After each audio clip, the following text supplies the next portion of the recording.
competition day. What does one pack for a competition when one does not know what one needs? I am going to stop saying one. I'm pretty sure I want to do an acrylic since I have no watercolour paper in at the moment, and that would be an insane choice to try painting watercolour on a canvas, but I take them anyway because you never know, and that's how I also end up with a really heavy bag every day. I've applied the you never know rule a few too many times, so it all goes in: glitter paints, gold leaf, glue, sketchbooks. I'm taking them all. If your brushes look really nice, I'm quite jealous because I've accepted I'm simply just a brush goblin at this point. And if you make beautiful art anyway, I feel like it cancels it out. So clearly I was drinking some kind of confidence magic potion when I signed up, because I wasn't. I just typed out really fast my information. I just pressed send, which is, I think, just confidence in a trench coat anyway. But here's the proof that you too can do these things. So, I was saying I've not done a live competition before. One time when I was about 10, I won a competition for doing a portrait of a chimpanzee in pastels, and I've never really experienced a high like it since. I mean, I get pretty close when people remember to press subscribe, and we get closer to that goal of 1,000 subscribers. That's a joke, and there's no pressure. Only come and hang out if you want to. But it was really cool because I was 10, and it also put me off using pastels for life. This is my favourite tote bag because it's ridiculous, and I don't know if it's too tongue-in-cheek since the competition is at Long Eaton Community Garden. There is no art to this packing, it's all going in. I'm taking the tiny green book of make into a painting scribbles that I like to take with me to places if I think inspiration's going to strike, and I vastly overestimated the amount of time that I thought I was going to have for this kind of activity. But it's nice to have with me, it's like a little green velvet friend. Here's the day. This is the only stall I have in my house. It's the shower stall. I have asked my friend if he wants it back, but he said no. Sitting down to wash your hair is a vibe that I recommend for everybody. Here's all the items going in my inventory and weapon slots. Here's some foreshadowing of me making a wrap for breakfast that was absolutely lovely, but I neglected to make myself some lunch. And I may have had a slightly nicer time around hour 3, where I thought I was experiencing pure hatred for my art, but I may have actually just been hangry because I ate a homemade cheese scone, and afterwards I felt a lot better.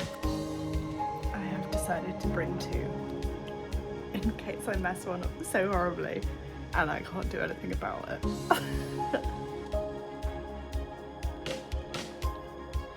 Why are you wearing this jacket? To blend in with the artist. He's blending in, and we love it. This is my spot, which I'm clearly very happy with. This is my tea and my cake. 10 out of 10 whoever made that lemon cake, because it was wonderful. I had a little sit down to calm down, and a little wander around the garden to get inspiration.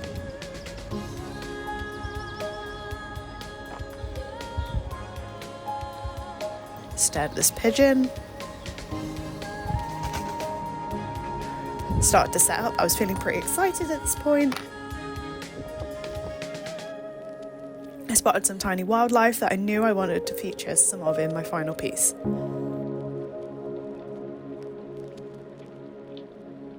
I actually only sketched 3 different designs to start, and I went back to the original idea because that's often the way.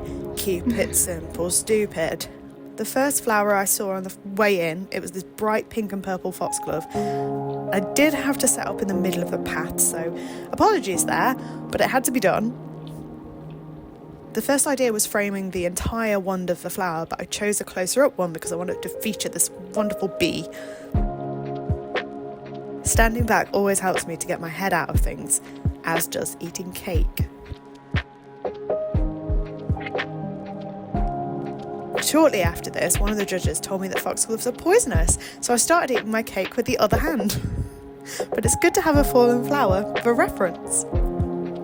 Here I am mixing my colour, starting to get ready. And here comes the speed paint bit. See you on the other side.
in general, I'm really happy with the piece. A few people mentioned that they thought it was really striking. I got a few oohs, and that was really nice. I might have missed a few comments here and there because I was blasting music in my headphones to concentrate near the end. So apologies if you caught me in the middle of the last half an hour. I can only really describe it as bake-off level frenzy, complete with paint in my hair, the inability to partake in conversation, and every emotion under the sun. To quote James Acaster, started making it, had a breakdown. Bon appetit. "Don't fear, this ain't my first rodeo. That is in fact what happens every single time." I like the pinks and the sizing of everything. I decided to focus on the bee. I like that. It's got this almost kind of like alien life-esque feel to it. Plants get that the closer you look at them, and that's really cool. Usually I put pressed flowers into my acrylic paintings, and I'm more adept at painting flowers in watercolour, so this was a challenge. I needed more time to work through the structure of all the flower buds, and I thought I had run out of pink paint until right near the end when I managed to squeeze some more out in my frenzy when I didn't need it. I'm itching to get some gold leaf to anoint our friend the bee. I think that sealing it will give it that final flourish. But what I'm most happy with is that I took a process that I usually like to spread out over a couple of days at the very least, and I condensed it into 4 hours. I like the processing time normally between the painting sessions. It's like returning with fresh eyes and just knowing what you need to do next. And doing that in such a short timeline with the pressure of judging, it was a fun opportunity. The vibe of the day was idyllic. There was people coming together with this love of art. We're working away at our craft and eating homemade cake in this community garden. Sign me up for the next one. Thank you so much for watching, especially if you got to the end. Leave me a comment about your favourite flower or plant and why it's your favourite. I am a wildflower fanatic. Basically, if it's not meant to be growing there by traditional gardening standards, I love it. If you'd like to subscribe, thank you so much. You're helping me to keep doing this. Have an amazing day.